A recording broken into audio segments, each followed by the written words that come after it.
मनसर दूध भेसळ प्रकरणाच्या तपासासाठी विशेष तपास पथकाची स्थापना. मनसर येथे उघडकीस आलेल्या बहुचर्चित दूध भेसळ प्रकरणाचा तपास अधिक प्रभावी आणि व्यापक करण्यासाठी विशेष तपास पथक SIT स्थापन करण्यात आली आहे.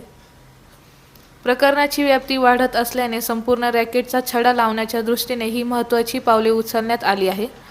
अप्पर पोलीस अधीक्षक डॉ. शुभम कुमार आणि राजगुरुनगर उपविभागीय पोलीस अधिकारी अमोल मांडवे यांच्या मार्गदर्शनाखाली मनसर पोलीस ठाण्याचे पोलीस निरीक्षक महादेव वाघमोडे यांची तपास अधिकारी म्हणून नियुक्ती करण्यात आली आहे.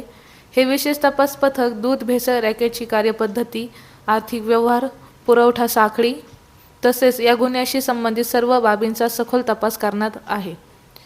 या प्रकरणात मनसर पोलीस ठाण्यात एकूण 26 आरोपींविरुद्ध गुन्हा दाखल करण्यात आला असून त्यापैकी 13 आरोपींना अटक करण्यात आली आहे. उर्वरित 13 आरोपी अद्याप फरार असून त्यांच्या अटकेसाठी पोलिसांकडून विशेष शोध मोहीम सुरू आहे.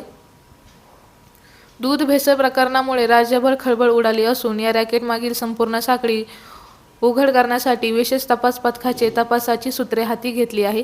फरार आरोपींना लवकरच अटक होईल असा विश्वास पोलीस प्रशासनाने व्यक्त केला आहे.